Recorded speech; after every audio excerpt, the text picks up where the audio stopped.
employees that are being offered this vaccination at this point, but it's also their immediate family members. Our experience at the Jeep plant is that we're still receiving COVID. The plan at the Jeep plant, the status of the Jeep plant right now is that we're still having employees contract COVID every day.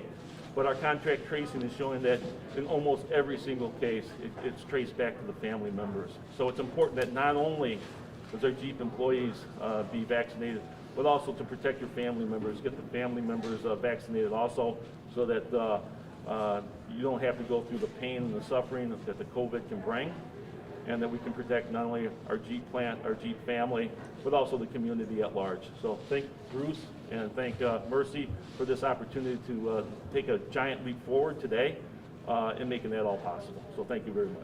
Okay. Good morning. Kevin Sell, plant manager of the Toledo machining plant. I'm here this morning with our local president, Bob Bickerstaff. We're here today in support of this really outstanding event. We applaud the collaboration with Mercy Health and UAW to really be proactive. It's really a preventive measure to get as many people vaccinated as possible. We have an opportunity for our employees to take advantage of it through 2 events here in the next couple of weeks, along with the family, as Chuck has mentioned.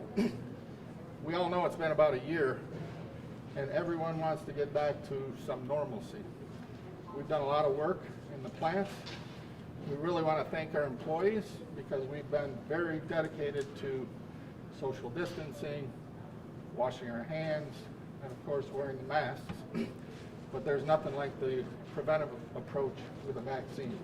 So many of our employees will come through in the next week, and as we try to return to normal life, it's a great opportunity for everyone. So again, thanks for everyone participating. We look forward to a really big turnout here. Thank you. I also want to say thank you to everybody who was involved in this. And as Chuck said, we've done about 8,000 vaccinations here over 13 different days that we've done this, but those were community-wide. And of course, they were targeted to specific age groups. So we started out with 75-year-olds, then we did the 70s and 65s. When we got down to the 60-year-olds, we started seeing active workers from the Jeep plant come walking in and said, "You're active." I said, "Yeah, but I'm 60, so I'm qualified." So we thought, Jesus, how do we get the rest of them? So it didn't take about 2 conversations is all it took with the management over at FCA, over at Jeep plant, and Chuck and his team, and then Mercy, who always is in the forefront of these kinds of things. And this is a model that we and Mercy have talked about taking to the community. We have 42 other companies in Local 12. We last night had meetings with about 6 more of them. And I think this will be the model that everybody else will follow. So I appreciate everybody and all the hard work and the commitment that both Mercy and our Jeep management team have given to this. So we're looking forward to kicking it off in, I don't know, about a half hour, 45 minutes or so. And my counterpart from the Toledo Machining, Bob Bickerstaff. Do you want to say a few words, Bobby? Go ahead. Thanks. I appreciate, being a part of this on behalf of my members at the Toledo Machining plant.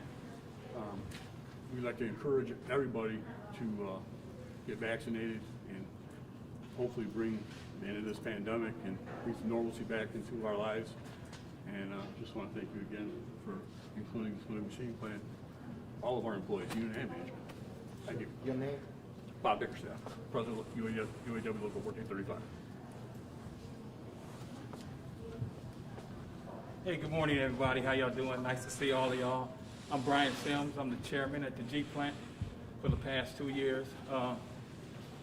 It was just a year ago, maybe a year and maybe a week. I never forget it. It was like a nightmare when this all was brought to us, this pandemic. And I think that the workforce that we have at Toledo Jeep plant, they not only embraced it when they came back with the protocols that they had to follow. I think they did everything they had to do to follow the steps. With the help of Chuck Pat, Kevin and Julian, the HR manager, and me and my staff, I think we did a wonderful job in Bruce with this pandemic, with all the safety protocols that was put in place throughout the United States. But in our plant, we had to be a little bit more strict than what the everybody on the outside world had to go through, because we was building cars, and that was one experience that, I tell you, it was one experience. But like I said, with this here, giving an opportunity to get the vaccine for not only our workers, but their family too, I think it's a wonderful thing. So I appreciate everybody, and I know the workforce appreciate everybody, because it takes a team in order to get this done. But thank you all for coming. Appreciate it. So just, I guess one final comment is that that's a really good point, Ryan. So what you see today is really the evolution of what Stellantis has put in place in terms of protecting its employees, starting from testing, to putting protocols in place on how to protect the workforce as they're developing cars, and here we are today vaccinating. Not all companies are like that, right? So this is something that is just, it's incredible. I think something that should be highlighted. Again, Mercy's very proud to be part of this, this next evolution today. So we'll be happy to answer any questions, and I'll be available for individual interviews after this. The big thing, we talked about, you've done closed pods, and Mercy Health has for our teachers, and now for UAW. Tell us how useful that's going to be in getting large groups of people vaccinated as we move forward. Sure. So the strategy is very simple. We know that at some point in time, all the eligibility requirements are coming off, right? By the 29th, 16 and over can get vaccinated. What our strategy is very simple, is to partner with the people that we've had long-standing partnerships with, like the UAW, like Stellantis, to get them in a closed pod, to get them done, so we can take off and decompress some of that issue on the back end when we have our large mass vaccination pods open at the rec center. So as many people as we can get done today, it's going to save us time and energy, a month from now, 2 months from now, when we're getting the rest of the population vaccinated. So that's kind of the thought process behind what we're doing today. Nice. 700 auto workers. Any idea how many family members go along with that today? I don't know if we have that level of clarity right now, but it's a fair comment. So it's not just the auto workers, but we did open it up to their spouses, a significant others. So we want to get it done as many as we can. This is one of 2 events. If we need 3 or 4, we'll open it up to 3 or 4. As long as the demand is there, we want to accommodate them. For sure. You said it's one of 2 events? That's correct, yes. What's the other one? The other one's going to be on the 29th or 27th. Yeah, next Saturday. And again, the idea is that here. The idea is that, obviously to have as much flexibility with the workforce as we possibly can. We know that not everyone can react in a very short amount of time, because remember, we have just put this together this week. So we want to give as many options as we can to embrace as many of those individuals as we So can. you'll have both family members and you. That is correct. He's coming today and the next time. That's accurate, yes. It's important that it's people that qualify medically, Sure. that are able to come here right now, or Yeah. all able. So I want to be very specific on that. The governor has been very clear on what his expectations are in terms of eligibility. What we're going to follow today are those requirements to the letter. So anyone that's going to be 40 and over, that has pre-existing medical conditions, that falls into those categories. We will not be vaccinating anyone 16 and over today, because that doesn't fall within the governor's mandate. But everyone that will be done here today will be in compliance with the governor's orders. How about the next time? It depends on the current ones. So it is a fair statement to say that anytime the Mercy does a closed pod, everyone that gets vaccinated is going to be done in compliance with the governor's orders. Is it required from anyone from the auto workers, auto plants to get vaccinated?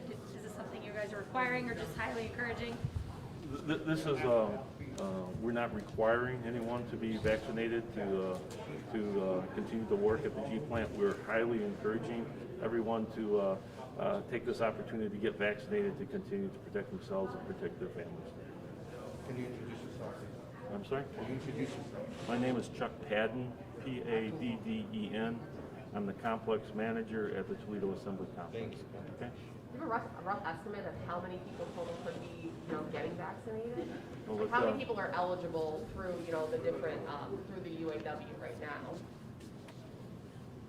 We're getting that together right now through all of our facilities, and we're going to vaccinate everybody who wants one, that's for sure. We think, as far as eligibility goes, it depends on what plant we're talking about. We have some plants where everybody's eligible because they're all over 40. We have other plants where nobody's eligible because they're all. We have one plant I met with last night. There wasn't anybody in there over 20 years old. So now one thing that's interesting is the governor's has announced on the 29th that it's down to 16. Well, our next event is scheduled on the 27th, and as Matt said, we'll do whatever the governor says at that time. But I can promise you he'll be hearing from us, asking us to give us a 48-hour advance on that, because we're scheduled for the 27th and his date's the 29th. But we'll do whatever is in place at that time. but then maybe hold other closed pods for after the age bracket opens up, maybe? Yes, yes. We're probably gonna be doing this regularly here like we have been. We've been doing basically the county workers based on all the eligibility that the county has. But this is the first time we've done the private sector. And we've got 42 to go, so you may be back, or at least you'll hear about the other ones. But this was a real exciting one for us because it's the first time in the private sector that we've been able to have this kind of collaboration, and with the tremendous help, as I said, from Mercy and from Stellantis. Here we are, and our other companies are asking us already. Last night we got calls from Mobus and from DMS and from KUKA saying, hey, me too. So we'll be doing more of this.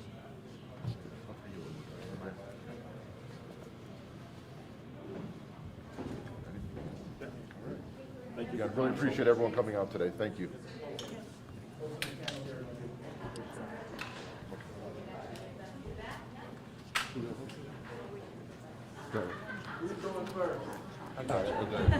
You're on the news release, right? Yes. So will we be